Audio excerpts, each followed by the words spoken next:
Bienvenue sur mon podcast intitulé Un chemin vers l'âme.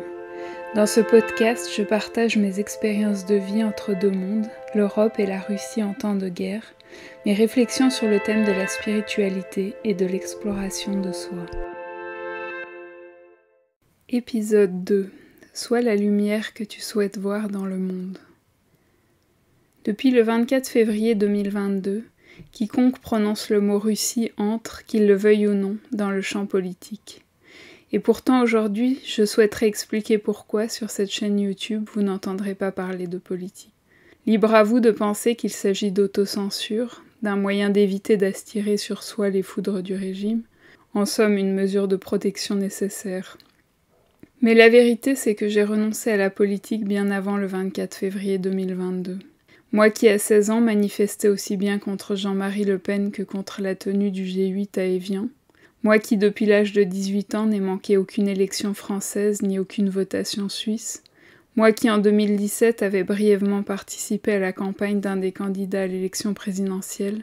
J'ai renoncé à la politique à mesure que je progressais sur mon chemin spirituel. Parce que la guerre en Ukraine a contribué à ce processus et m'a amené à mettre en avant non pas la politique, mais avant tout mes valeurs éthiques, j'aimerais partager avec vous ce second enseignement de mon parcours. Pour ceux qui ne me connaissent pas, je suis Daria Ustinova, une Française qui a suivi son cœur et s'est installée en Russie.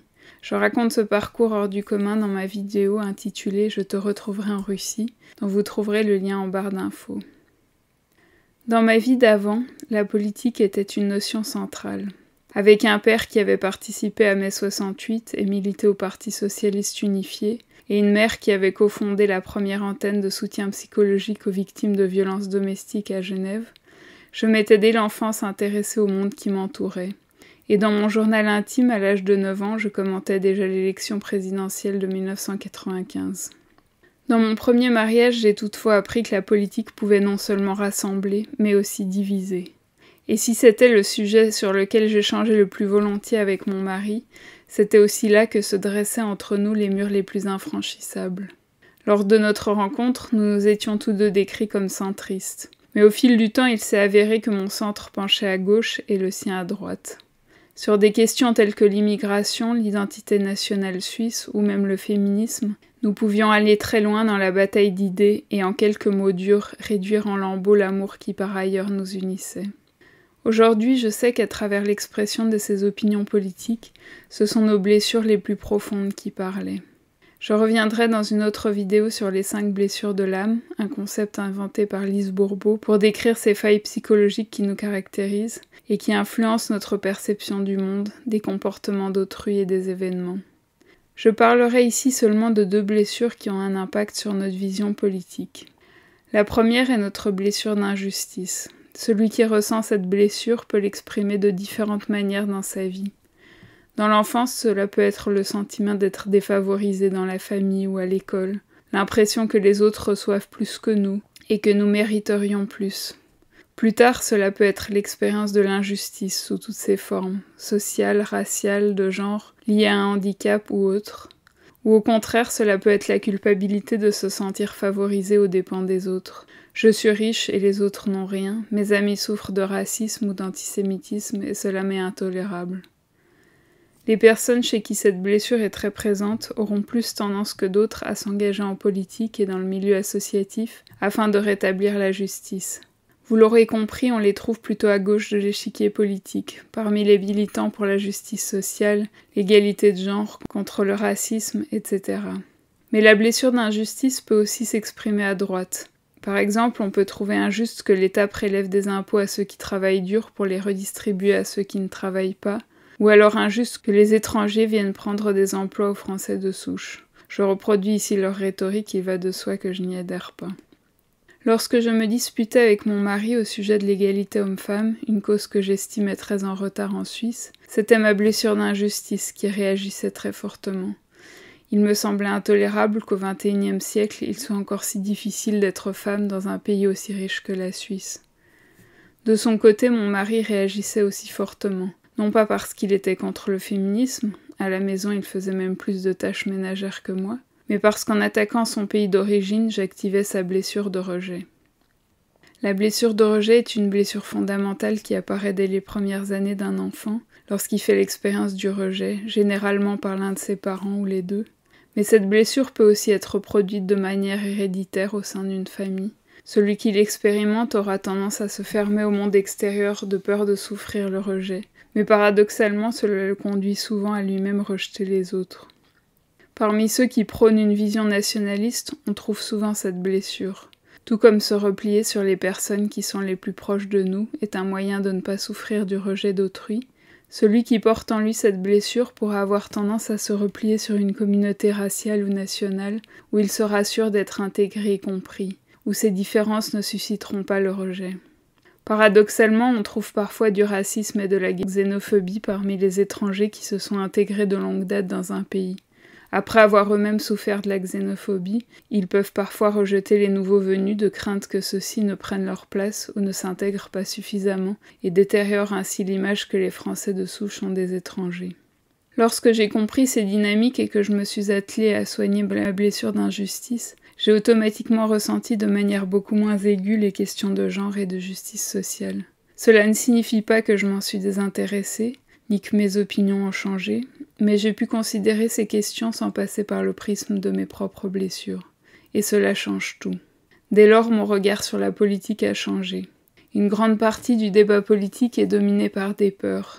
D'un côté, la peur du changement, de perdre des acquis sociaux qui appellent au conservatisme, à l'immobilisme, et de l'autre, la peur d'être dépassé par des évolutions de société incontrôlables, immigration, mondialisation, hausse de l'espérance de vie, qui amène à réglementer pour endiguer ces flux.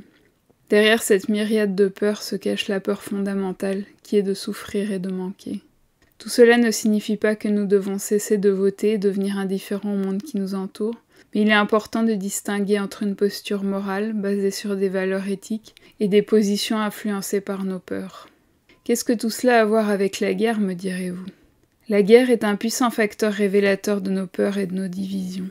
Elle nous pousse à des choix manichéens entre deux camps, auxquels on attribue les labels de bien et de mal, tout en s'étonnant que l'ennemi les applique en miroir de nous.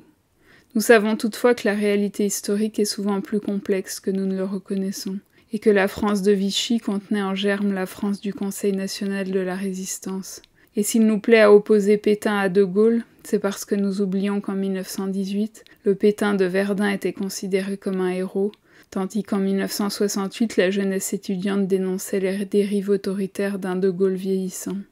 Toutefois, mon propos n'est pas d'inverser les labels de bien et de mal qui sont si chers à d'autres, ni de relativiser l'existence du mal, mais plutôt de vous montrer que la voie de l'apaisement et de l'amour ne signifie en rien renoncer à combattre l'injustice.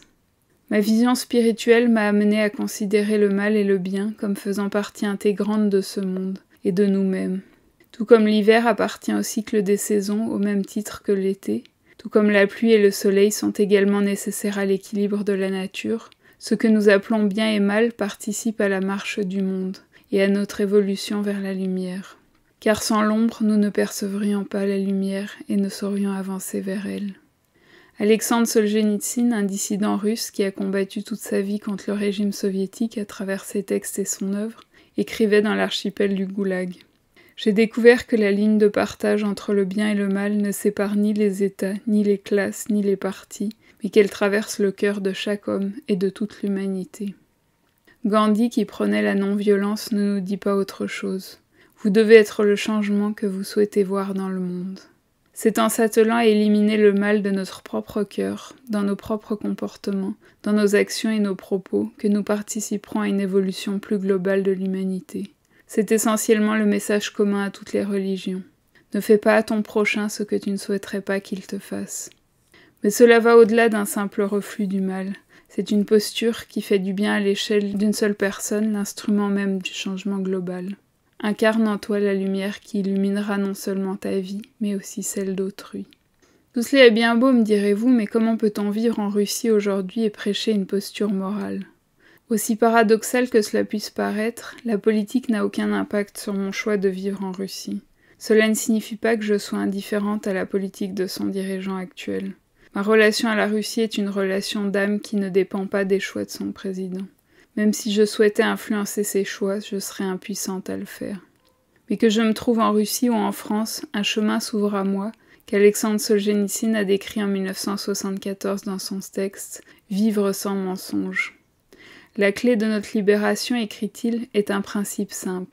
Le refus de participer personnellement au mensonge. Qu'importe si le mensonge recouvre tout, s'il devient maître de tout, mais soyons intraitables au moins sur ce point, qu'il ne le devienne pas par moi. Refuser de mentir, d'être dans le compromis moral, c'est un chemin à la fois simple et difficile, que l'on habite en Russie ou en Europe.